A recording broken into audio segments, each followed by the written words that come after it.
je m'appelle Anne Buronfos, je suis infirmière anesthésiste depuis 2010 maintenant et je travaille au CHU de Nantes depuis 6 ans.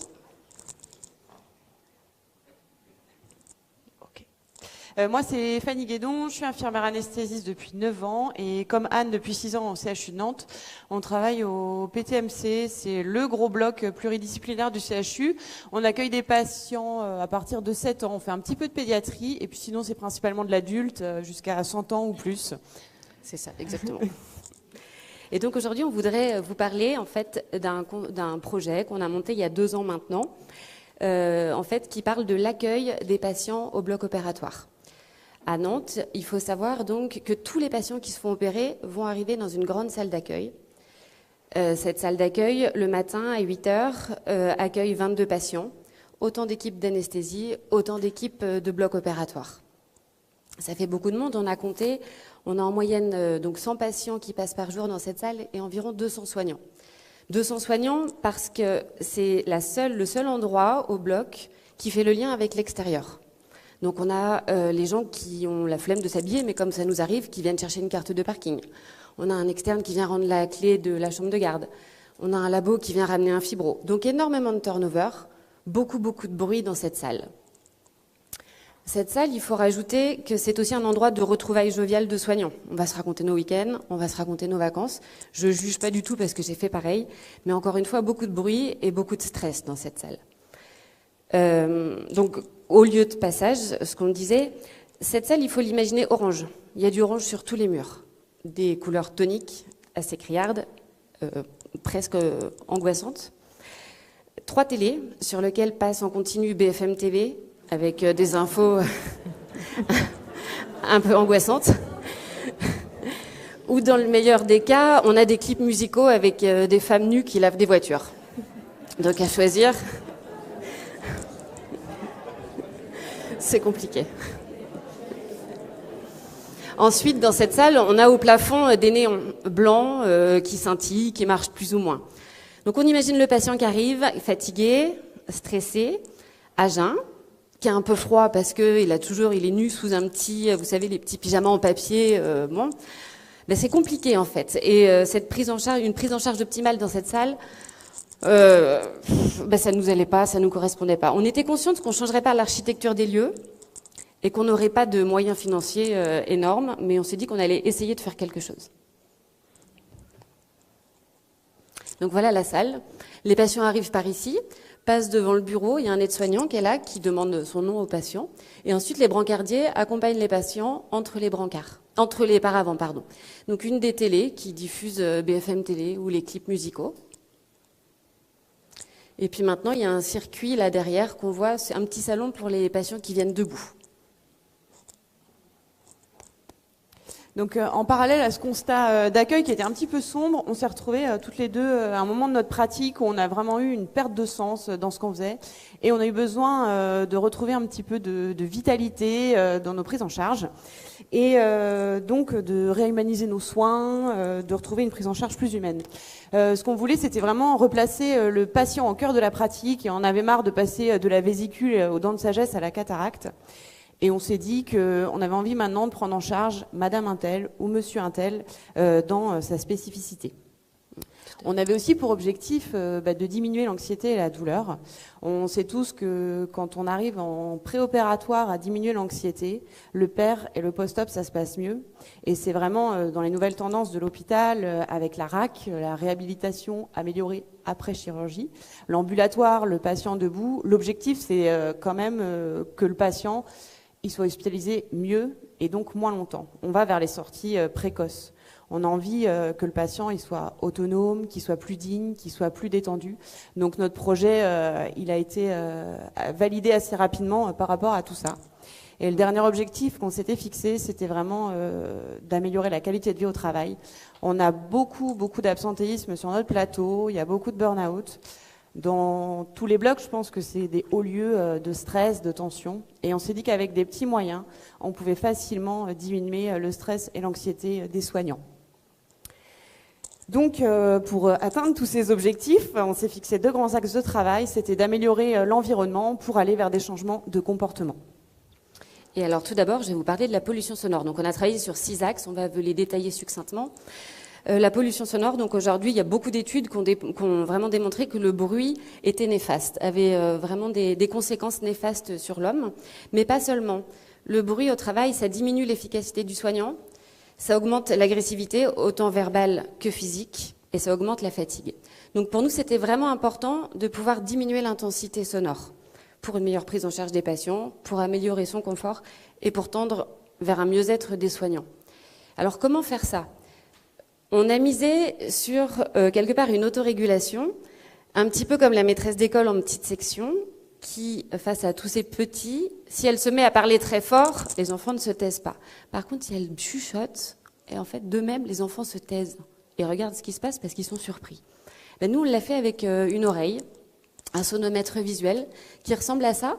On va régler un seuil de décibels, maximum, max, et en fait, l'oreille va passer du vert au orange, au rouge, quand le seuil sera atteint. En plus de ça, dans la salle, on a mis une chaîne Wi-Fi. Alors ça fait un peu vieux jeu de dire ça, mais on ne pouvait pas mettre de Wi-Fi à l'hôpital. Donc on n'a pas pu mettre Deezer ou Spotify. Mais sur la chaîne Wi-Fi, on passe des musiques zen en continu. Et ce qui fait que quand on rentre dans cette pièce maintenant, on a tendance à tendre l'oreille pour écouter la musique et à baisser en fait automatiquement le son de notre voix. En ce qui concerne l'amélioration du confort visuel, on avait vraiment envie de réhumaniser l'environnement en détournant l'aspect hyper technique du bloc opératoire. Donc tout d'abord, on a mis en place des actions simples. On a arrêté BFM TV et à la place, on a des vidéos de paysages qui passent en continu.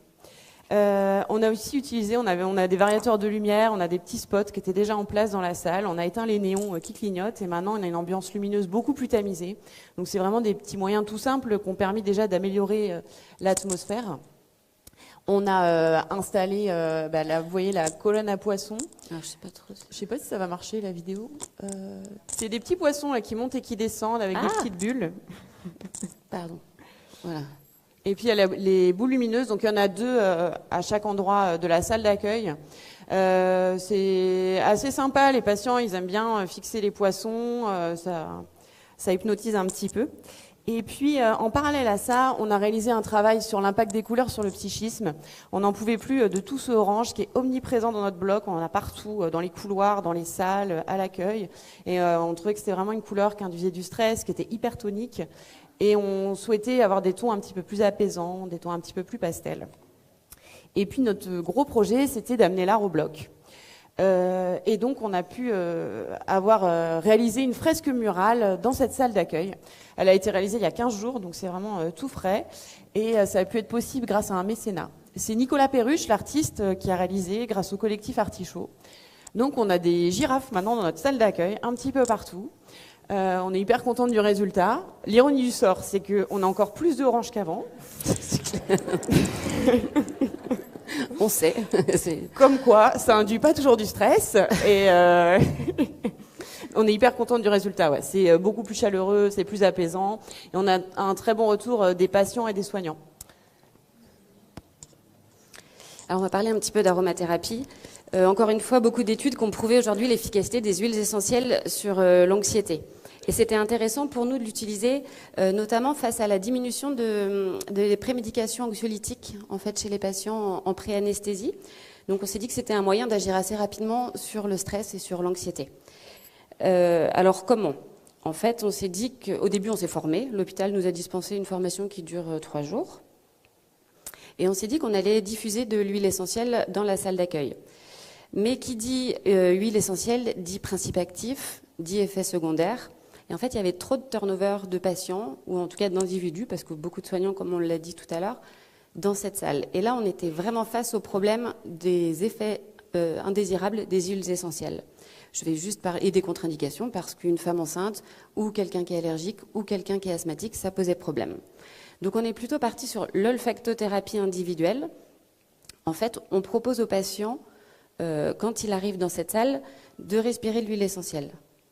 S'il le souhaite, on lui met des gouttes d'huile essentielle sur une compresse, il respire l'huile essentielle, et puis il jette la compresse quand il n'en veut plus. Donc tout ça, on est en train de le créer au bloc opératoire. C'est vraiment notre projet actuel, ce dont je vous parle. Ça, c'est un protocole qu'on a réalisé. On a aussi des fiches d'huile essentielle réalisées. Donc, on a de la lavande et on a des agrumes. Et on a également réalisé des protocoles avec une signature médicale, parce que ce qu'on disait ce matin, j'étais en atelier avec l'une d'entre vous, je ne sais plus qui c'est, ouais. Et donc on disait que l'aromathérapie au bloc, on peut l'utiliser, mais avec des signatures de médecins. C'est obligatoire. C'est un principe actif et il faut une autorisation médicale. Donc on est dans la rédaction des protocoles. Je vais vous parler maintenant un petit peu d'hypnose. On a beaucoup de soignants qui sont formés sur notre plateau, mais finalement, c'est difficile de mettre en pratique. Donc là, déjà, d'avoir pu créer un environnement un petit peu plus favorable, c'est un réel plus. Et on est en train de monter un groupe de travail, justement, pour essayer de faire changer les mentalités, évoluer et créer une réelle dynamique d'équipe. Parce que l'hypnose, si on pratique tout seul dans son coin, c'est quand même un petit peu compliqué. On peut faire des petites choses, mais ce qu'on voudrait, c'est qu'il y ait une réelle volonté sur le plateau, essayer de faire changer les mentalités.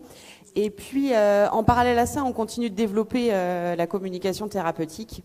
Les IAD, on est quand même pas mal sensibilisés pendant la formation à l'utilisation de la communication thérapeutique.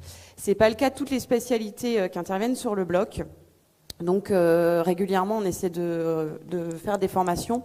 On a mis en place des fiches pratiques pour les soignants qui le souhaitent, avec le classique des mots à éviter et puis les mots à utiliser.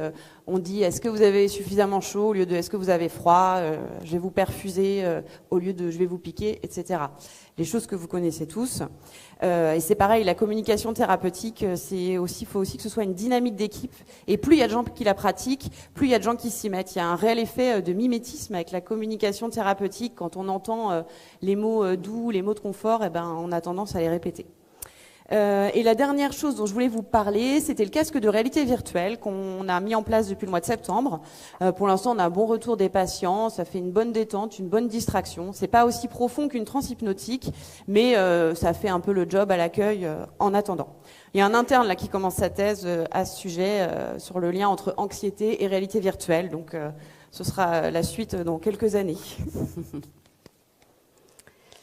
Alors, le toucher détente, j'ai fait une formation massage. Alors, il ne faut pas dire massage, il faut dire toucher détente pour le soignant. Et là, j'ai appris, en fait, simplement qu'en massant la main, le poignet, l'avant-bras, avant de mettre un garrot pour poser une perfusion, ça permet vraiment au patient de se recentrer. Je l'aide à se concentrer sur sa respiration. Et vraiment, avant de poser le garrot, on a une vasodilatation des veines qui permet que l'acte de la perfusion se fasse dans des conditions vraiment sympas. Alors, vraiment sympa, j'exagère parce qu'on ne va pas dire que c'est très agréable pour le patient, mais en tout cas, ça reste moins douloureux et le patient est mieux. Et puis, dans le cadre de la QVT, on a aujourd'hui des séances de massage faites par des socio-esthéticiennes et par une infirmière qui fait du shiatsu. C'est offert pour tout le personnel et c'est autant de fois qu'on le souhaite. Je vais passer rapidement maintenant sur les techniques de distraction. C'est les petits plus qu'on a à l'accueil là pour les patients qui attendent. Donc on a des balles sensorielles, on a des balles anti-stress aussi pour ceux qui le souhaitent. On a la boîte de méditation de Morphée depuis pas très longtemps. Et là on va mettre en place des tablettes tactiles avec des jeux à disposition des patients. Le projet qu'on aurait, ce serait de faire une ressourcerie avec des magazines et des livres à disposition. Et on est en petite négociation avec le service d'hygiène. Ils sont pas tout à fait d'accord avec nous pour l'instant, donc on attend. Voilà, donc on a fait le tour de tout ce qu'on a mis en place pour le moment pour changer l'environnement. Et donc l'objectif, c'est vraiment de pouvoir aller vers des changements de comportement. C'est ça. Et pour changer des comportements, en tout cas pour améliorer la communication entre les soignants, on s'est dit que c'était mieux de le faire dans une salle qui était plus apaisée, que sans doute on s'exprime différemment quand on est dans un endroit qui est apaisé, où il y a une musique un peu zen, où il y a des lumières tamisées, où on a réalisé des fresques. D'un seul coup, on met un peu moins de colère, parfois on met moins de fatigue dans ce qu'on va dire à notre collègue, et de la même manière, on va s'exprimer d'une manière différente aux patients. On se sent fatigué, parfois un peu énervé, et en fait, de se retrouver dans cet environnement, on s'apaise, on baisse notre rythme cardiaque, et on dit « Ok, je suis au boulot, mais là, je me sens bien, et du coup, je vais prendre soin d'eux. » Et ça fait du bien, et je vais prendre soin des collègues aussi. On tend vers une humanisation des soins, en tout cas, on essaye de le faire, et ça, c'est possible que si on le fait collectivement. Effectivement, si là, je me mets à poser une perfusion et qu'avant, je masse le bras du patient, si derrière, j'ai des gens qui sont en train de rigoler, ça va pas le faire. J'ai besoin d'eux. Et inversement, si un collègue est en train d'effectuer un soin et que moi, je fais autre chose et je le gêne, voilà, on a besoin d'être tous ensemble, on a besoin d'être unis et d'être collectifs là-dedans, vraiment pour améliorer notre processus d'accueil. Donc maintenant, comment est-ce qu'on fait? Déjà, on a mis en place des groupes de travail, donc avec notre cadre de santé et puis en équipe pluridisciplinaire. Donc il y a des IBOD, des aides-soignants et puis des IAD qui sont dans ce groupe de travail. Ça permet que chacun puisse exprimer ses besoins en fonction de sa spécialité, de sa pratique. Et puis on a un groupe de travail aussi sur le circuit patient debout. Tout ça, ça vise vraiment à fluidifier les flux, à améliorer les flux en tout cas. Et puis c'est assez pratique, hein. C'est à combien de personnes on va à l'accueil pour chercher le patient, où est-ce qu'on fait la checklist, etc. Donc c'est vraiment réaliser une procédure pour que ce soit le plus carré possible pour l'ensemble du personnel. Et puis on a une grosse partie information. On a présenté notre projet une dizaine de fois l'année dernière à toutes les équipes.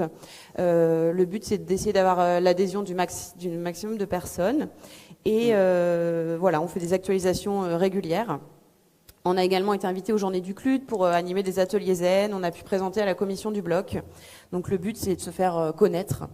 On a une partie formation également. On a la chance sur notre CHU que 3 matinées par an, le bloc soit fermé. Et on propose des formations à l'ensemble du personnel. Donc c'est divers et varié, hein. C'est la transfusion massive, l'hygiène, les situations sanitaires exceptionnelles.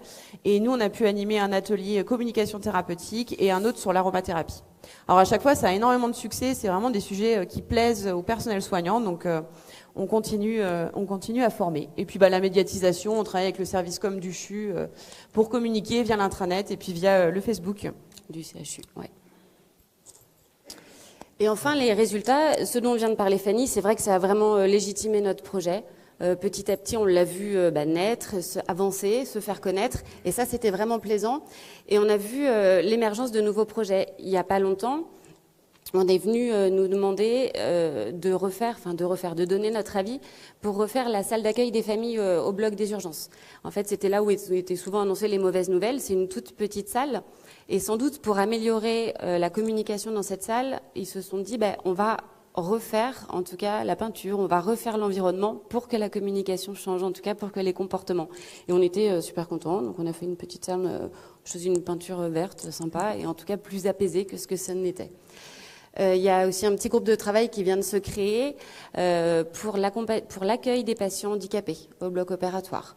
Donc, on tend vraiment vers un changement des mentalités et ça nous plaît, c'est bien, ça nous encourage.